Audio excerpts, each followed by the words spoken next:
Hello students, कैसे हैं आप लोग। वेलकम टू आवर चैनल ज्ञान दर्पण। आज हम लोग बात करेंगे क्लास 12th के जो NIOS बोर्ड के बच्चे एग्जाम दे रहे हैं। अभी इन्होंने बहुत सारे एग्जाम दिए भी हैं, कई ऐसे इनके एग्जाम खत्म भी हो गए होंगे, बट कई ऐसे इनके एग्जाम अभी चल रहे हैं।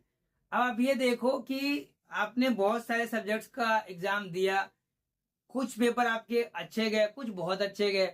अब एक पेपर है ऐसा इंग्लिश का होने वाला है, बता चुका हूं उसके बारे में। एक पेपर है आपका फिजिकल एजुकेशन का, इसका कोड रहता है आपका 373। कई बच्चों ने उसको सिलेक्ट किया होता है। कॉमर्स वाले भी सिलेक्ट कर सकते हैं, आर्ट्स वाले भी कर सकते हैं और साइंस वाले भी कर सकते हैं। तो ये सब्जेक्ट कई लोग अपने ऑप्शनल में रखते हैं। इस पेपर में प्रैक्टिकल भी है और थ्योरी भी है। अब बताते हैं इसका पैटर्न क्या रहने वाला है, सिलेबस क्या है। मैं बता चुका हूं पहले, जिसने वीडियो नहीं देखा वो वीडियो देख लो जाके, क्योंकि पता तो होना चाहिए कि कौन सा पेपर है और पेपर में सिलेबस कौन सा है। तो जल्दी से अच्छे तरीके से आप कर लेते हो, वो चैप्टर ही पढ़ सकते हो। अभी समय है हमारे पास, आज 27 ही है, तो आपका समय है फिजिकल एजुकेशन की तैयारी के लिए। और सिलेबस देखने के बाद तुरंत देख लेना ये वाला वीडियो, जिसके अंदर आपको ये बता रखा है कि किस तरीके से क्वेश्चन पूछे जाएंगे, पैटर्न कौन सा रहने वाला है। अब तक तो ये था कि जो हिंदी मीडियम है, जो इंग्लिश मीडियम है, तो दोनों ही लिख के आता था। अब क्या कर रखा है, हिंदी मीडियम वाले को सिर्फ हिंदी मीडियम का मिल रहा है और इंग्लिश मीडियम वाले को सिर्फ इंग्लिश मीडियम का मिल रहा है क्वेश्चन पेपर। तो आपको ये तैयारी करके जाना है कि भाई मेरा हिंदी मीडियम है, तो पहले ये था कि कुछ वर्ड हिंदी में समझ में नहीं आते थे तो इंग्लिश में देख लिया।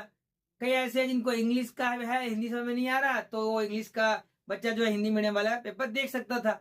लेकिन क्योंकि एक ही में होता था, इस बार क्या किया, हिंदी मीडियम को सिर्फ हिंदी मीडियम का क्वेश्चन, इंग्लिश मीडियम को इंग्लिश मीडियम का क्वेश्चन।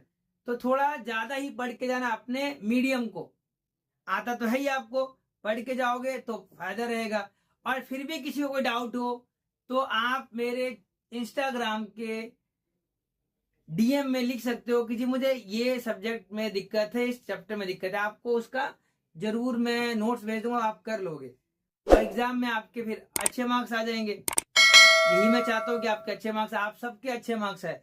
लेकिन ये देख रहा हूँ कुछ बच्चों ने सब्सक्राइब कर रखा है, बट कुछ ऐसे जो सब्सक्राइब नहीं कर रखा, जिन्होंने बेल आइकन को ही नहीं ऑन कर रखा, जिसकी वजह से क्या होता है कि मैं वीडियो अपलोड कर देता हूँ, उन तक पहुंच ही नहीं पाता, फिर ढूंढना पड़ता है उनको। अगर आप ऑलरेडी लाइक सब्सक्राइब कर रखे है, नोटिफिकेशन ऑन कर रखा है, फिर तो आएगा अपने आप, जैसे मैं अपलोड करूंगा। तो जिसने नहीं कर रखा उन सबको आप बोलो कि कर लो और शेयर जरूर कर दो, जिससे कि अभी एग्जाम होने वाला है। अभी मैं एग्जाम के बाद चैप्टर वाइज बनाने वाला हूं आपका, सब्जेक्ट के हिसाब से।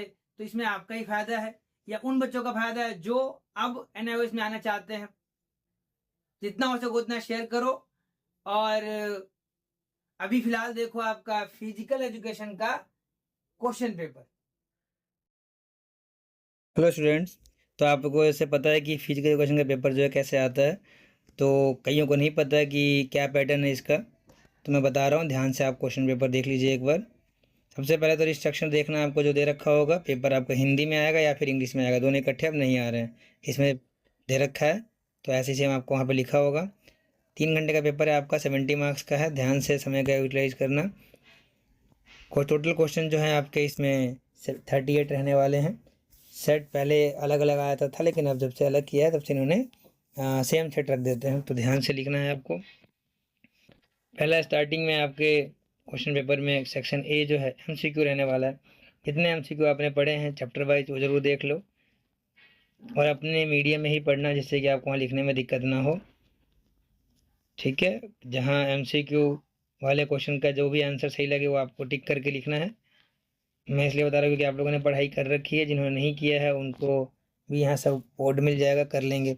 ये देखिए, जैसे कि आपका 16 क्वेश्चन है, 16th मतलब कि ये वाला नंबर है, जलंधर बंद is also known as dash. तो इसका जो नाम है वो आप लिख देना है आपको।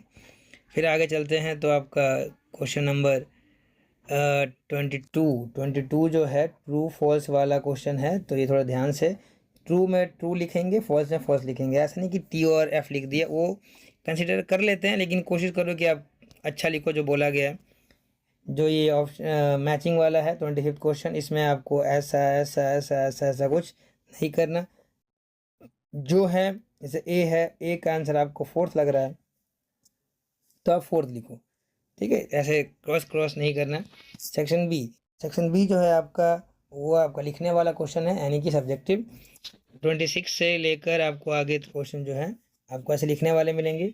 तो जो उसके बाद आगे जितने नंबर क्वेश्चन उस हिसाब से आपको मैनेज करना है। 2 नंबर क्वेश्चन उस हिसाब से लिखना है, 3 नंबर को उस हिसाब से लिखना है, ठीक है। उसके आगे मार्क्स लिखे हुए हैं, जहाँ ऑप्शन वाले क्वेश्चन वहाँ पे ऑप्शनली में ही लिखिएगा, ज़्यादा करने की जरूरत नहीं है क्योंकि आपको नंबर उतने ही मिलने वाले हैं जितने होंगे, ठीक है। तो कोशिश करना है कि अपने आंसर को तरीके और सलीके से लिखें जिससे कि आपको अच्छे मार्क्स मिल जाए एग्जाम के लिए। तो बच्चों आपने पेपर देख लिया, पैटर्न समझ गए कि किस पैटर्न से पेपर आ रहे हैं। अब तो आप जब इतना कुछ देख लिया, समझ गए, तो आपका पेपर अच्छा जाएगा। इन क्वेश्चन पेपर की तैयारी अच्छे से करके जाओ, इन चैप्टर को अच्छे से पढ़ के जाओ, चैप्टर से बाहर से कुछ नहीं आएगा। क्वेश्चन पेपर में सिर्फ पैटर्न बताया गया है, तो उस पैटर्न को ध्यान में रख के तैयारी करो, आपका पेपर बहुत अच्छा जाएगा। मेरी तरफ से आपको ढेर सारी शुभकामनाएं पेपर के लिए। All the best.